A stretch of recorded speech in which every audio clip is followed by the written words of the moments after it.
ইরানের তো সেনাবাহিনীর মধ্যেই দুটো ভাগ রয়েছে, একটা এই খামেনি অর্থাৎ আইআরজিসি, একটা ভাগ রয়েছে আর ওদের একটা ট্র্যাডিশনাল আর্মি ফোর্স রয়েছে। তাহলে ইরানে এখন কার কথা বেশি করে খাটছে? ওকে, আইআরজিসি ডেফিনেটলি আপনি যদি টার্গেট লিস্ট বা হিট লিস্ট আপনি যদি দেখেন, ওর মধ্যে আপনি পাবেন দুটো জিনিস।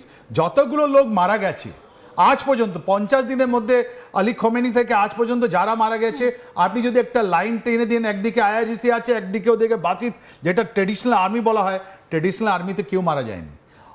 অন্যদিকে এই যে IRGC commander after commander after commander after commander ওরা মারা গেছে, রাইট? এন্ড তারপর তাহলে এই যে সিজফায়ারের সময়সীমা বাড়াচ্ছে, এইটা তাহলে কার সাথে কথা বলে ডোনাল্ড ট্রাম্প এতগুলো কথা ঘোষণা করছে? কারণ যদি সিজফায়ারে যেতে হয়, যদি শান্তি আলোচনায় বসতে হয়, তাহলে তো উভয় পক্ষকে বসতে হবে।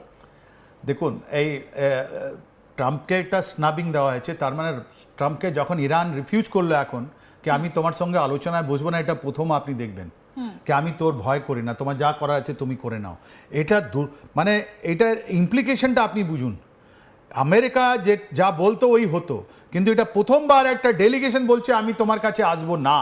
তার মানে এত বড় বেইজ্জতি আপনার আমেরিকা হয়েছে, এই ট্রাম্প হয়েছেন, আপনি এটা ইমাজিন করতে পারছেন না, আপনি এটা ভাবতে পারছেন না। কিন্তু এই মুহূর্তে ডোনাল্ড ট্রাম্প বলছেন যে তেহরানের হাতে সময় আস্তে আস্তে কমে আসছে, আমার কাছে অনেক সময় রয়েছে। তিনি কি বোঝাতে চাইছেন এর মধ্যে দিয়ে? দেখুন, আজকে রাত্রিবেলা যদি আমি ঘুমোই, ট্রাম্পের কথা শুনে বলা হয় আমেরিকা জিতছে, আর সকালবেলা উঠে দেখছি আরে বাবা আমেরিকা যেখানে ছিল আর নেই, ওরা খাড়িতে আরও আর্মি পাঠিয়ে দিচ্ছে। এই ট্রাম্প কি বলছেন, সকালবেলা কি বলছেন, বিকেলবেলা কি বলছেন আমি জানি না। আপনি যদি 50 দিনে দেখেন তাহলে ট্রাম্প তো অনেকবার বলেছেন আমি জিতে গেছি। ইনি নিজে বলেছেন আমি জিতে গেছি 2 দিনের মধ্যে অপারেশন শেষ, 3 দিনে আমরা খুব সুন্দরভাবে আলোচনা চলছে, আমি যাচ্ছি পাকিস্তান ইসলামাবাদ যাচ্ছি, আমি এইদিকে যাচ্ছি ওইদিকে যাচ্ছি। কোথায় কি হচ্ছে ওখানে? ইরান এদেরকে রাস্তা দেখিয়ে দিল। হয়তো এখন আমাদের বলা হতো না কি এখন তিনজন মানে যারা ছিল ওয়ার্ল্ড পলিটিক্স, যেটা ওয়ার্ল্ড স্ট্র্যাটেজি লিড করছিল, যার মধ্যে আমেরিকা, রাশিয়া এন্ড চায়না ছিল, এখন চতুর্থ আপনি দেখবেন ইরান। যেভাবে ইরান লড়েছে আমেরিকার মতন দেশকে দেখিয়ে দিয়েছে থ্যাংক ইউ ভেরি মাচ। কারণ আমেরিকা বুঝতে পারেনি যে এতগুলো সময় লেগে যাবে, কারণ তিনি ভেবেছিলেন যে ওয়ান ফাইন মর্নিং তিনি যুদ্ধটা শুরু করবেন এবং পরের দিন তিনি ডিক্লেয়ার দিয়ে দেবেন যে আমেরিকা জিতে গেছে। কিন্তু ইরান যে তলে তলে এতটা তৈরি সেটা বোধহয় ডোনাল্ড ট্রাম্প বুঝতে পারেননি। কিন্তু এখন প্রশ্ন হচ্ছে তাহলে কোথায় মুজতবা খামেনি? তাহলে এখন কোথায়? উনি নিজের ওয়ার রুমে আছেন। আমি জানি না ওনার কি কন্ডিশনে আছে, বিকজ নিউ ইয়র্ক টাইমসের কাছে একটা খবর আছে ইরান ওটা কন্ডেম করছে না, ইরান কিছু বলছে না। কিন্তু একটা জিনিস তো আমরা দেখতে পেরেছি যে মোস্তফা খামেনি এখন কন্ট্রোলে আছেন, সিচুয়েশন ওনার হাতে আছে। আইআরজিসি ওনার কথা শুনছে, আর এই যে ডেলিগেশন অনেক বাড়াবাড়ি করছিল, যাওয়ার চেষ্টা করছিল ইসলামাবাদ, ওদেরকে বলা হয় চলে আসো ফেরত, আমরা এসব মানি না। আর এই যে আপনি দেখবেন আরগাছি আর যতগুলো ওদের লোক ছিল ওদেরকে ফেরত এসছে। তার মানে কি হলো, আইআরজিসি তারপর যেভাবে হরমুজকে ওরা কন্ট্রোল করছে, কোনো জাহাজ আসতে দিচ্ছে না। আরাগাচি বা পেজেশকিয়ান সবাই এখন মুজতবা খামেনির কথায় ওঠবোস করছেন, প্রেসিডেন্ট এবং তাদের যে যিনি আর কি বিদেশ মন্ত্রী। অ্যাবসলিউটলি এন্ড তাই তো বলছি আপনাকে, আইআরজিসি এন্ড মোস্তফা খামেনি এখন তুঙ্গে আছেন, উনি কন্ট্রোলে আছেন, পুরো সিচুয়েশন ওদের কন্ট্রোলে আছে। ওদের কারা অ্যাডভাইজার, ওদের সুরা মানে যেটা কাউন্সিল বলা হয় কোথায় আছে, ওদের পার্লামেন্টের লোক কত বেঁচে আছে মাটি তলায় 500 মিটার থেকে বেশি, ওখানে তো কেউ জানতে পারছে না। তাহলে এই যে পার্লামেন্টের স্পিকার তিনি তো চলে গিয়েছিলেন পাকিস্তানে, তিনি তো সেখানে তাহলে শান্তি আলোচনায় বসবার জন্য তোড়জোড় করেছিলেন, পাকিস্তানের সাথে গিয়ে কথা বলে এসেছেন, তাহলে কার কথাতে তিনি উঠছেন বসছেন? দেখুন, এই যে আপনার সিজ ফায়ার দেওয়া হলো, এখন ওরা নিয়ে গিয়েছিল, ওরা নিজের 10টা পয়েন্ট দিয়ে গেছিল, তাই জন্য তো পাকিস্তানকে ওরা অ্যাকিউজ করছে কি তুমি আমেরিকা হয়ে কথা বলছো কেন। আর ওরা কি নাম আসিম মুনিরের উপরও বিশ্বাস করেনি। আসিম মুনির যখন গেছে তা আপনি তো এখন বললেন কি ওখানে 2 রকমের আর্মি আছে, একটা বাসি যাকে বলা হয়, একটা আইআরজিসি হয়। উনি তো গিয়েছিলেন ট্রেডিশনাল আর্মির কাছে।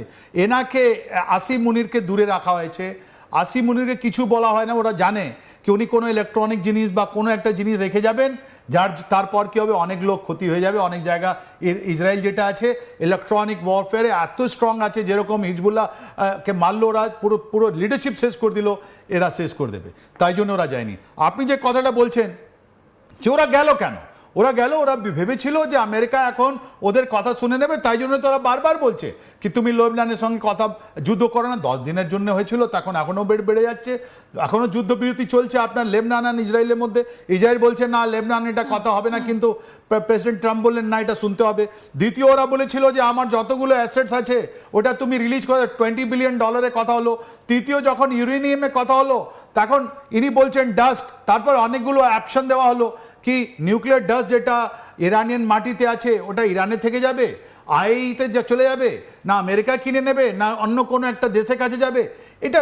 আর তারপরে হরমুজের কথা, ইরান বারবার বলছে কি তুমি আমাকে কম্পেনসেট করতে হবে, এখানে তোমাকে দিতে গেলে আমাকে প্রত্যেকটা ব্যারেলে $1 করে আমাকে দিতে হবে। তো এই কথাগুলো যে ইরান দিয়েছিল ওর মধ্যে 2-3টে জিনিস তো আপনি দেখছেন আমেরিকা ধাপে ধাপে মেনে নিয়েছে, কিন্তু এই যে বিল্ড আপ আপনি দেখছেন নিউক্লিয়ার কথাটা আপনি যেটা বলছেন, আপনাকে বলে দিই যে নিউক্লিয়ার কমান্ড অথরিটি বা নিউক্লিয়ার যতগুলো ওয়ারহেড আছে ওর কন্ট্রোল করার জন্য ওর কন্ট্রোল একজনের কাছে আছে, ওটা হলো প্রেসিডেন্ট অফ আমেরিকা। আর ওর কাছে একটা সুটকেস আছে, ওর মধ্যে অর্ডার দিলে আপনার হেক্সেথ আর ডিফেন্স সেক্রেটারি আপনার অ্যাক্টিভেট করবে মিসাইলগুলো, নিউক্লিয়ার মিসাইলগুলো।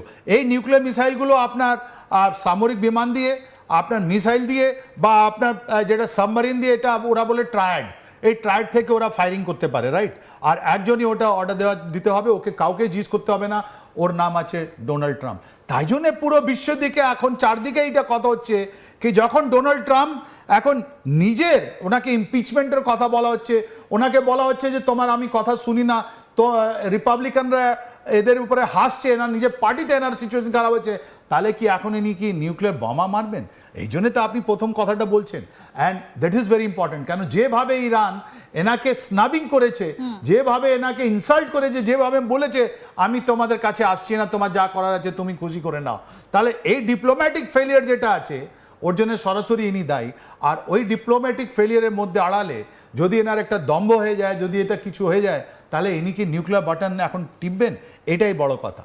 তারপর নিউক্লিয়ার ডাস্টের যে কথাটা শোনা যাচ্ছে যে ডোনাল্ড ট্রাম্প বলছেন তিনি এবার নিউক্লিয়ার ডাস্ট চান, তার মানে গত জুন মাসে যে বাংকার ব্লাস্টারগুলো দিয়ে একেবারে শেষ করে দেওয়া হয়েছিল ইরানের বেশ কয়েকটা নিউক্লিয়ার প্ল্যান্ট, সেখানে আদৌ তাদের কাছে এনরিচ ছিল কিনা সেখানে ইউরেনিয়াম, তার ডাস্ট এখন ডোনাল্ড ট্রাম্প চাইছেন।